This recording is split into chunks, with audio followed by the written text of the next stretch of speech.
Hi, I'm Alison Jones. People have been saying that the book is dead or dying for decades now, but readers don't seem to have got the memo.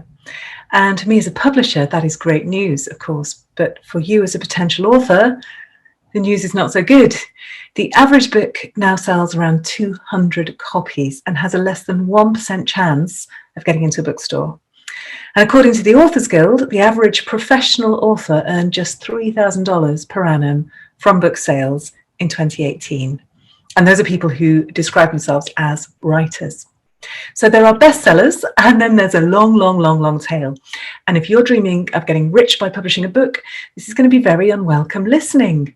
But the good news is, for our authors of Practical Inspiration Publishing, for many like them, writing a book can give a superb return on investment if it's part of something bigger.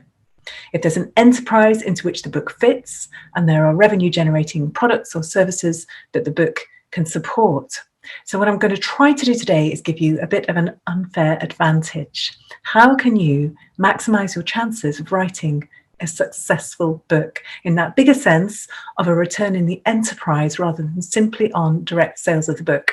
So making your book work for you as part of your business. And if you do want a traditional publishing deal, I'm going to look at your best chance of securing that too.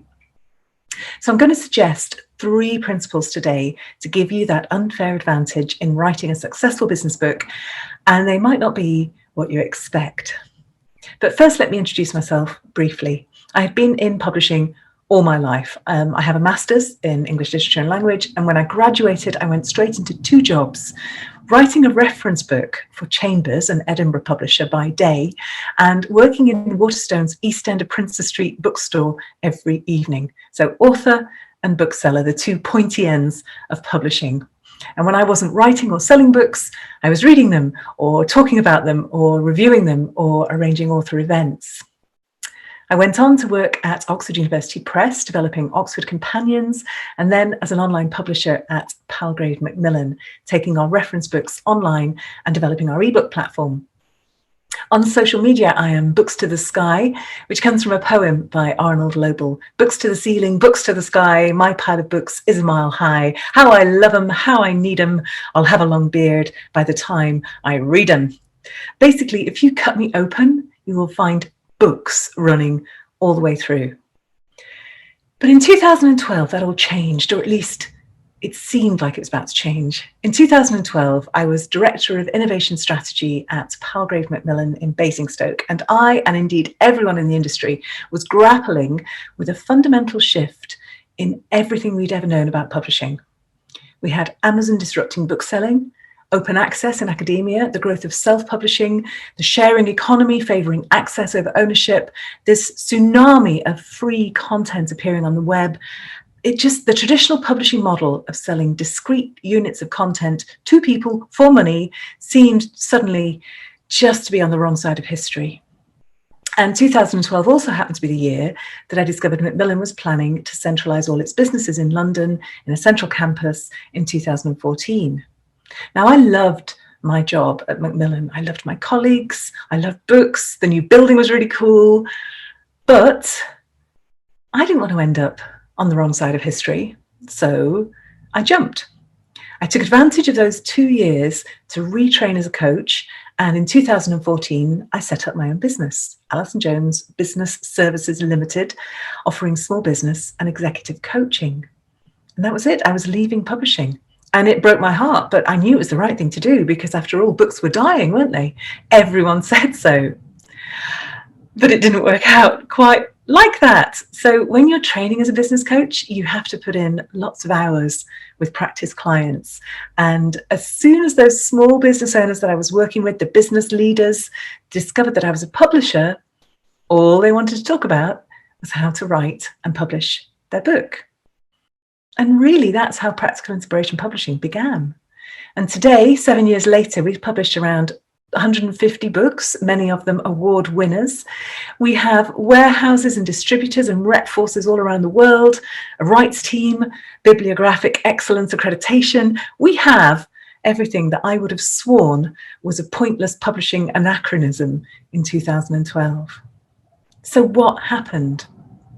Well, it turns out rumours of the death of the book of publishing were greatly exaggerated, as Mark Twain nearly said. Here's what's actually happened since then. The number of independent bookstores in the US went up by 53% between 2009 and 2019, according to the American Booksellers Association, although the revenue from book sales declined over that time, and of course many of those will have closed in the pandemic.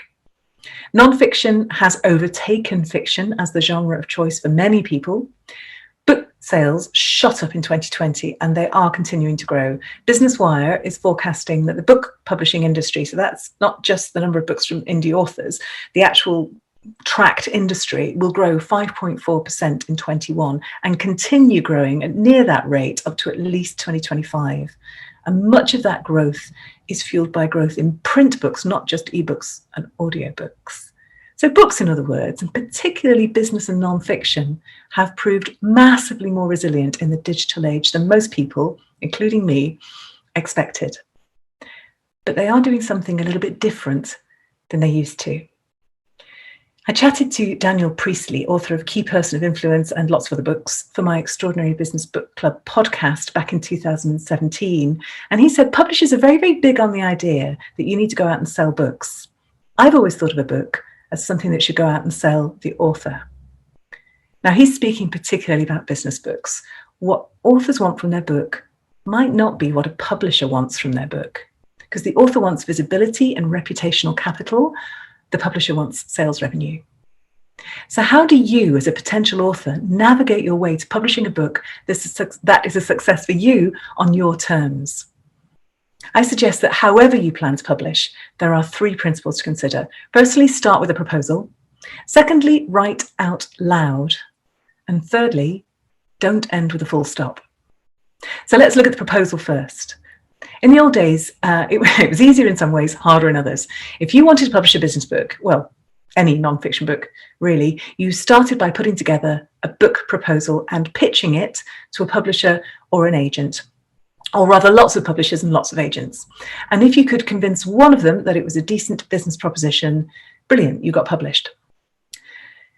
These days, you do have more options. So many business book writers opt to self-publish or use a partner publisher because retaining control of their book and their intellectual property and the lion's share of the sales revenue is more important to them than a traditional publisher's imprint.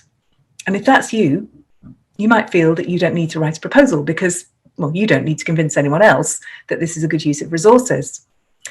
Or you might feel that you want to write the book first, much in the way that I, as a school child, used to write essays and leave a space at the top in which to put my planning paragraph afterwards.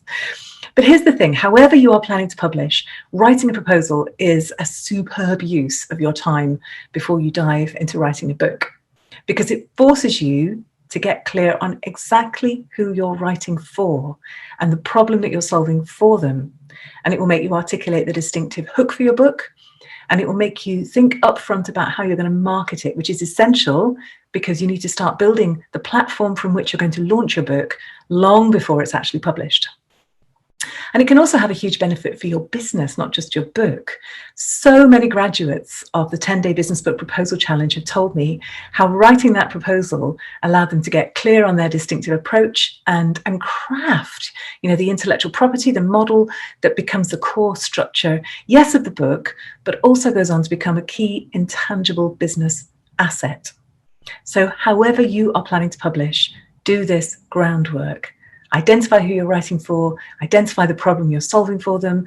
How do you need to express that to capture their attention? How does this book fit with other books in the space? How's it going to be structured? And crucially, how are you going to market it? Because if you do this thinking before you sit down to actually write the damn thing, you will have increased your chances of writing a successful book by about 1 billion times. And you will also have massively increased your odds of being accepted by a traditional publisher if that's what you're aiming for. So that's the first point. Secondly, write out loud. Now, writing a book can make you feel very vulnerable. You might be scared that someone will steal your ideas or that they won't think they're any good, and it's really hard to know which of those two fears is worse. So the temptation is to lock yourself in a room and write your book in private. 500 words a day, whatever your target is, until it's done. at which point you wrap it up, publish it, and launch it on an unsuspecting world.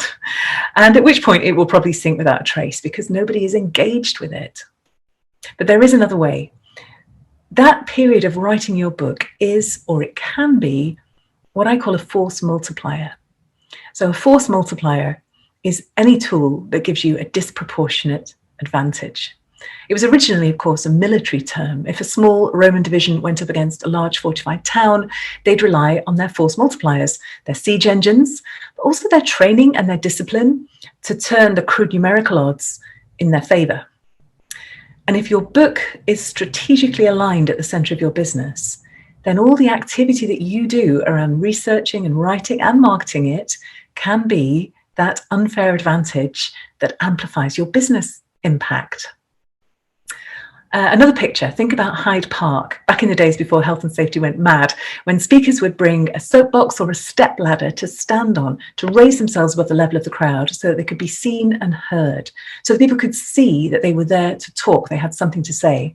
And that step ladder, their platform, if you like, that was their force multiplier. And you probably have a digital equivalent of that step ladder, a platform that allows you to tell your story effectively, to be heard. It might be a blog or a vlog or a podcast or a newsletter or a social media platform like Instagram or LinkedIn or a Facebook community, whatever it is. The key is consistency. It takes time to establish a following and trust. So you need a content strategy that allows you to put out really useful, valuable content that the people that you're speaking to are going to find helpful. And this is your unfair advantage. The fact that you are writing a book means you are a content machine. You're creating content all the time, not just the stuff that you're writing, but the insights you're capturing, the interviews, the research, the reading you're doing. So here's a question to think about. How can you use the book that you want to write to build your profile right now, even if you haven't actually started writing yet? Because writing a book isn't just about the book itself. It's about the exploration, the expanding of ideas, and also about engaging people. And let's just think for a moment what that means. If you've never had a network strategy before, writing a book can give you one. And it can help you reach beyond your existing contacts, upwards and outwards. Asking someone to buy your services, that feels icky. Asking them who would be a good person to talk to for the book you're writing, that is a completely different matter. And when you have a good conversation with someone, don't let them go until you've asked them this one simple, genius question. Who else should I talk to about this? Because people will give you their best contact and you can then approach that person with confidence. And it's how you grow your luck surface area. So that's the second point. And finally, don't end with a full stop. I mean, literally do obviously end with a full stop because it would be weird if you didn't. But metaphorically, don't make your book the last word in the conversation. So think about it. If someone has just read your book, they have spent hours listening to your voice inside their head. You haven't got a clue who they are, but they have grown to like you and trust you. And if they've got to the end of your book, then they have obviously got real value from what you've been teaching them. So, don't let it end there. Think about ways that you can make the end of your book the start of a relationship. Is there a community they can join, a newsletter they can sign up for, a course they can take, a workshop they could book onto? Even just offering a workbook or other resources that they can download from your website is a good first step. But do make it specific. If you just say, oh, you want to carry on the conversation, drop me an email. Nobody's going to do that. So just think about how your book is positioned as part of your wider ecosystem of products and services and make it really easy for someone to know what the next step is to continue the journey with you. Books are bridges. So there you go. Write a proposal, write out loud, and don't end with a full stop. But before I finish, I want to give you a quick overview of the publishing options that I mentioned before, because this really is an extraordinary time in history in terms of publishing. And while it's great to have options, it can also be confusing too. So basically, today you have 3 options for getting your book out there. Traditional publishing, which is where the publisher takes the financial risk of publishing the book and therefore also has almost complete control of publishing decisions and takes the lion's share of the rewards, the revenues from sales. Self-publishing, where you take full control and responsibility for costs and also all the revenue from sales. And partnership publishing, where you buy in publishing, marketing and distribution services from a publisher like Practical Inspiration. You retain more control and you get the lion's share of revenues, but you also get the benefits of the plumbing, of going beyond Amazon to access bookshops and libraries and institutions worldwide. And of course, you also get a team of professionals working on the technical aspects like cover design, text design, development editing, copy editing, typesetting, proofreading, marketing, and so on. So if you're interested in that partnership model, do your homework, because there is a huge variety in the quality of publishing partners, and agreements can be opaque. I've got a 20 questions document, which you can access from my homepage, alisonjones.com, which will help you just dig below the top line numbers and really understand what's involved in that relationship. If you want to publish traditionally, then it starts with the proposal, of course, and sample material. And if you're going to pitch to a publisher, do your homework.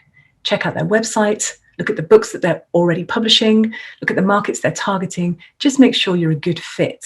And if you are, make sure that your proposal shows how your concept complements what they're already publishing. It needs to be close enough that they know they can make it work, that it makes sense with everything else, but not so close that they're going to be competing directly with one of their existing authors, which will be awkward. And don't forget, you are not just pitching the book idea, you are pitching yourself. So make the proposal as clear and as short as possible. If you are rambling in the proposal, just think how much work the editor is going to have to do with the book. No. But if you're specifying, for example, that you want a full colour hardback with spot laminate jacket, 100 free copies to give to your clients, priced at $9.99, no editor is going to want to have to manage those expectations. So again, no. So before you submit your proposal, just read it through as if you were a commissioning editor in charge of a very limited budget for investment on what is likely to be a very low margin product. Have you done everything you can to reassure them that not only is this a great idea with a viable target market, but also that you are easy to work with, you can write well, and that you are going to work your socks off to help market it? And if not, do that work before you hit send. There is no right way to publish. You have to start with why. Think about your reasons for publishing your book. If you want to get your book into bookshops, into academic institutions, then you will need the rep infrastructure that a traditional publisher or a partner publisher like Practical Inspiration can provide. Similarly, if you want to be able to license translation rights, you're going to need a publisher with a rights team able to sell those rights effectively. But if you do go with a traditional publisher, you're going to have less control over the pricing, design, the timing of your book. And you might also face restrictions on how you can use the intellectual property behind it in other ways, which could be a deal breaker for you. So if you want to use the book in the business, to sell at events, to give to program participants, for example, you might find very quickly it becomes very expensive to publish traditionally, because you're going to be buying multiple copies of the book at author discount, which equates to a lot of money when you get a lot of copies. Writing a book, getting your book onto Amazon, that's kind of the easy bit. That's pretty straightforward.